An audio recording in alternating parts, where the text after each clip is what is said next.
21 मई 1991 की रात भारत की राजनीति हमेशा के लिए बदलने वाली थी। एक नेता जो दोबारा प्रधानमंत्री बनने के करीब था, भीड़ में खड़ा एक चेहरा जो मुस्कुरा रहा था, लेकिन उसके शरीर से बंधा था मौत का बम। और कुछ ही सेकंड में एक धमाका जिसने पूरे देश को हिला दिया। ये कहानी है राजीव गांधी की हत्या की, जिसके पीछे छिपा है एक खौफनाक साजिश और बदले की आग। ये कहानी शुरू होती है साल 1984 से, जब इंदिरा गांधी की हत्या के बाद उनके बेटे राजीव गांधी भारत के प्रधानमंत्री बने। राजीव गांधी युवा थे, आधुनिक सोच रखते थे। उन्होंने भारत को कंप्यूटर और टेक्नोलॉजी की तरफ बढ़ाया।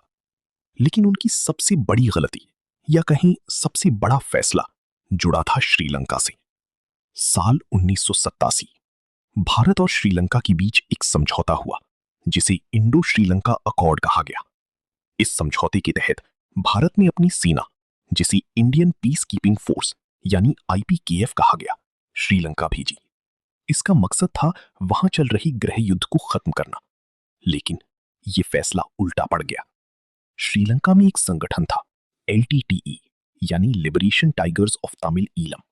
यह संगठन चाहता था एक अलग तमिल देश, लेकिन आईपीकेएफ और एलटीटीई के बीच युद्ध शुरू हो गया।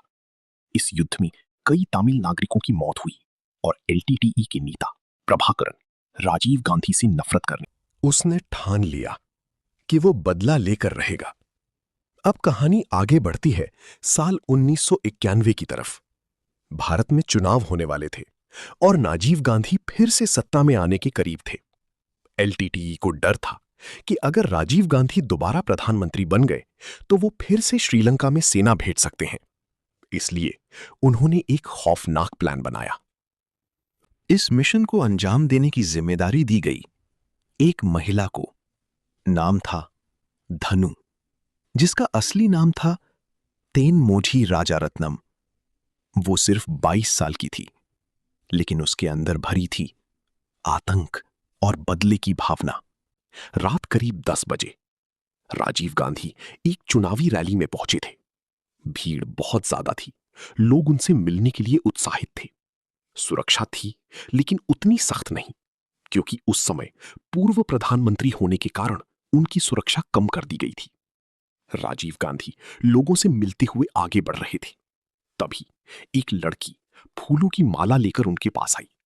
वो मुस्कुरा रही थी, बहुत सामान्य लग रही थी। राजीव गांधी रुके और उसे पास आने दिया। जैसे ही वो लड़की झुकी उनके पैर छूने के लिए, अचानक एक भयानक धमाका हुआ। पूरी जगह हिल गई। कुछ सेकंड में सब कुछ खत्म हो गया। राजीव गांधी और वहां मौजूद कई लोग मौके पर ही मारे गए। Everything explained today +1। ये एक सुइसाइड बॉम्बिंग थी। धनु ने अपने शरीर पर आरडीएक्स बम बांधा था और जैसे ही वो करीब आई उसने खुद को उड़ा लिया। इस धमाके में करीब 16 लोगों की मौत हुई और 40 से ज्यादा लोग घायल। पूरा देश सदमे में था। टीवी पर खबर आई और हर कोई हैरान था। एक पूर्व प्रधानमंत्री इस तरह मारा गया। यह भारत के इतिहास की सबसे बड़ी राजनीतिक हत्याओं में से एक बन गई। अब शुरू हुई जांच। सीबीआई ने स्पेशल इन्वेस्टिगेशन टीम बनाई।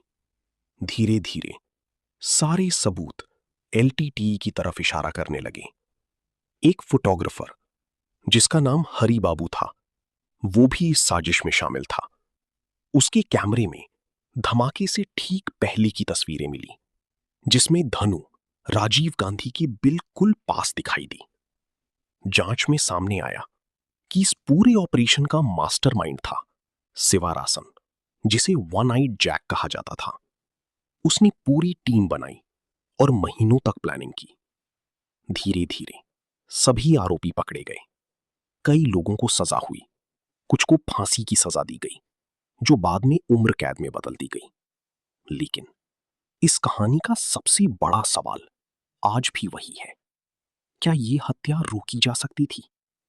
क्योंकि राजीव गांधी को पहले ही चेतावनी दी गई थी कि उनकी जान को खतरा है। फिर भी उन्होंने सुरक्षा नियमों को हल्के में लिया और यही उनकी सबसे बड़ी गलती साबित हुई। ये सिर्फ एक हत्या नहीं थी, ये एक संदेश था कि आतंकवाद किसी भी हद तक जा सकता है। राजीव गांधी की मौत के बाद भारत की राजनीति बदल गई। एलटीटीई को भारत में बैन कर दिया गया और इस घटना ने भारत और श्रीलंका के रिश्तों पर भी गहरा असर डाला। आज भी 21 मई का दिन भारत में एंटी टेररिज्म डे के रूप में मनाया जाता है, ताकि लोगों को याद रहे कि नफरत और हिंसा सिर्फ तबाही लाती है।